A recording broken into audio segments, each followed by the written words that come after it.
Okay, so I'm doing screening. So me and Matt both picked screening as our inevitable trend. He he's looking more at um, screening in film, like kind of how we screen film or like movies and stuff online. But I took a different approach. I looked at social media screening, like background checks for employment. Um, so screening for social media is where an employer or someone who is hiring will evaluate an applicant's social media accounts to kind of assess what kind of person they are. So they try to look at, like, say, your tweets or your Facebook posts or your Instagram captions to kind of get a sense of the type of person you are, the way you behave online, how you engage when you're not in a professional setting. And they kind of use that along with your CV and interview process to kind of assess whether you'd be a good fit for a company. The most common accounts that they usually look at nowadays are like Facebook, Twitter, LinkedIn, Instagram, and if you have like ArtStation stuff like that, they'll look at that as well. It's become like really common in recent years due to just the high demand or the high use of social media. Like you'll see nowadays as well that job listings and everything get posted up on Twitter, they're on LinkedIn, they're on Facebook. So it's more commonplace for employers to kind of check out your social media accounts. Usually they do it as soon as they get the application. They'll try to search you first before you even have an interview. So a lot of the times they know you before they've even met you. So right now, it's very popular. We can see, especially in the last 4 years, with the rise and kind of differing political views and the kind of divides between people that we see online.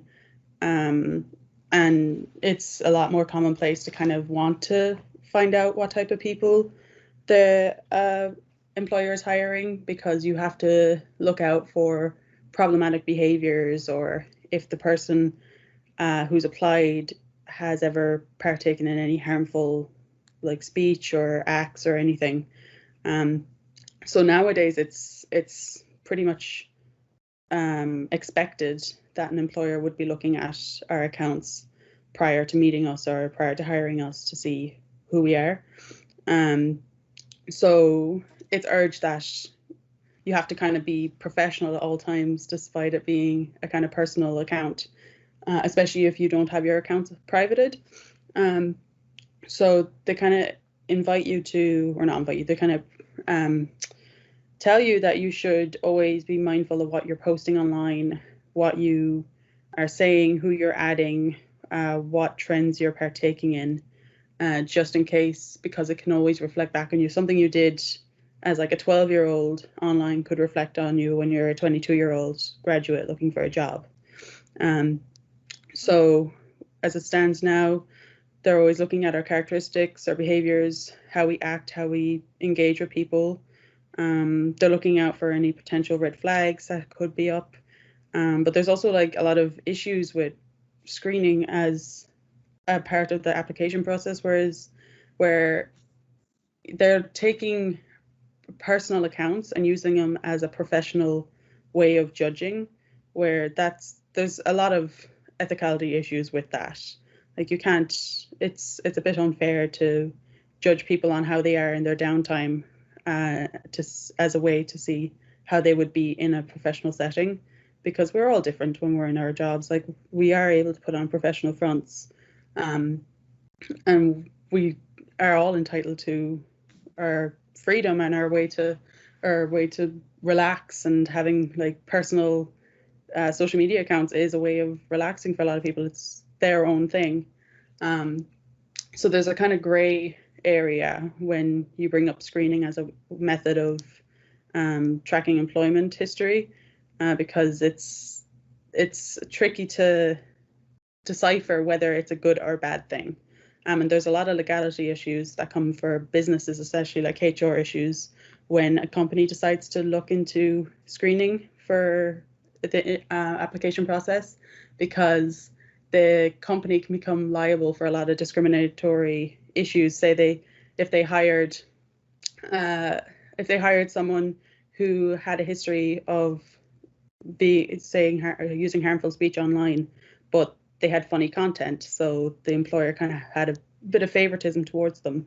That company can then be sued or could be brought up in court by other applicants who felt that they had more experience and better online etiquette, but were discriminated against because of whatever reason.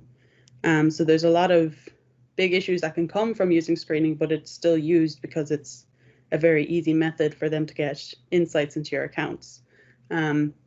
Also, a lot of HRs recommend to their employers that they only evaluate public accounts. So if you say you're private, say you had your Twitter on private or your Instagram on private, if they were to evaluate that would be unethical because it's a private account, and them trying to force their way into it would be seen as kind of an invasion of privacy. So it's very popularized now, but there's so many issues that they haven't addressed because there's no data laws at the moment still, nothing's up to date with where it should be. So employers are getting away with this kind of invasion where they get to look at our accounts and judge us based on who we are online rather than who we are at work. So back in 2015, I'd say it was a lot less commonplace for it to be used, but it was starting to come around.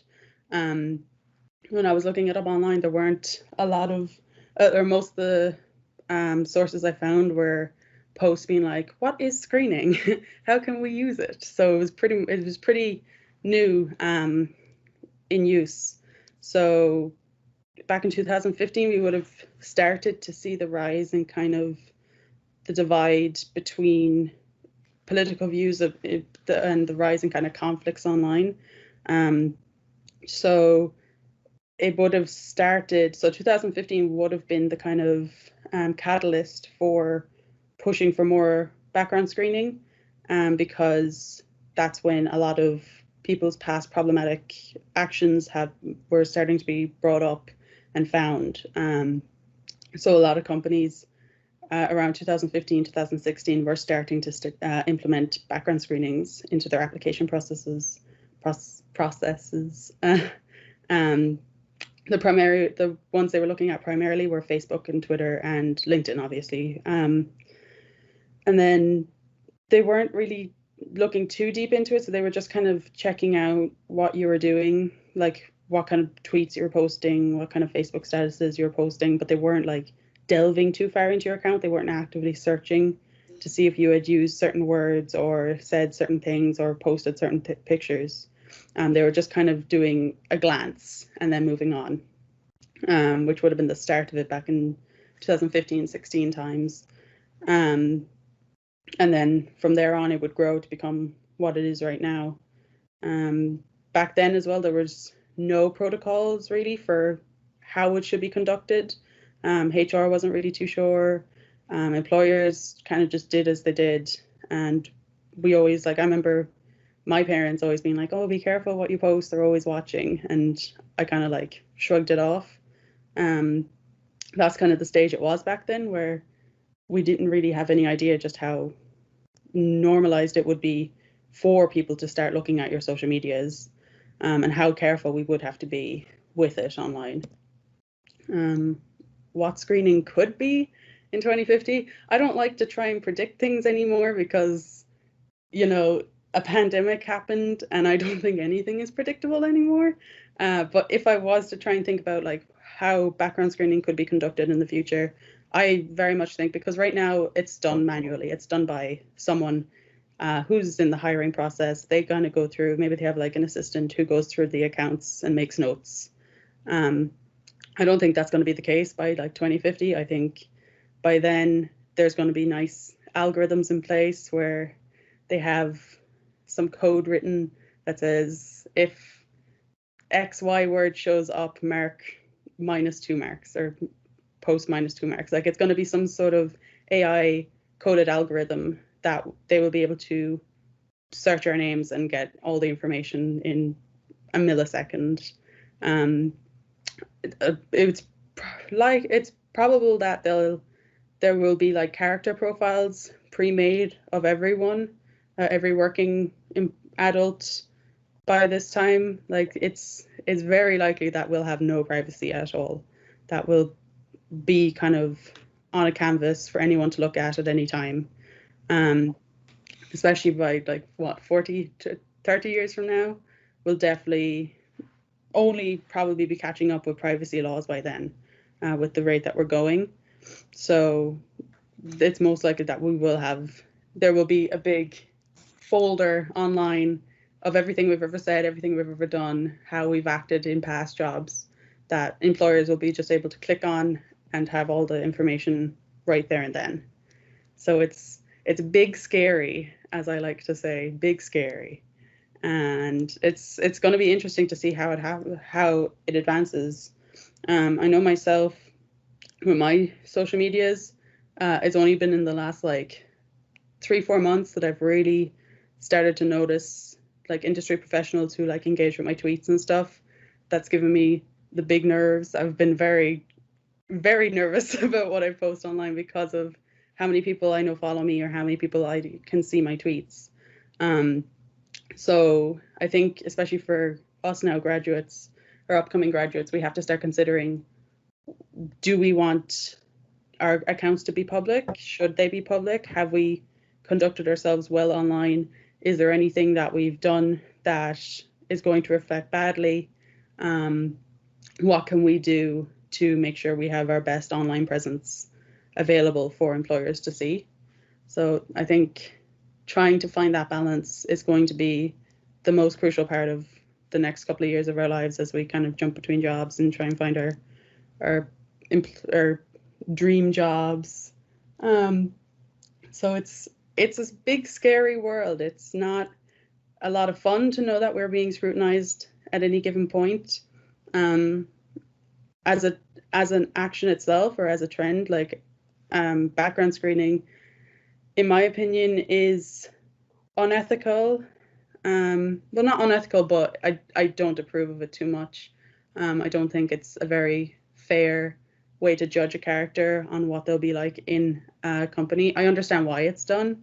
I do think, especially nowadays with how many people are practicing like really harmful ways of living, I think there is a type of necessity to it, in that you do kind of need to find out if someone is not a good person, or if they engage in harmful actions or hobbies or whatever.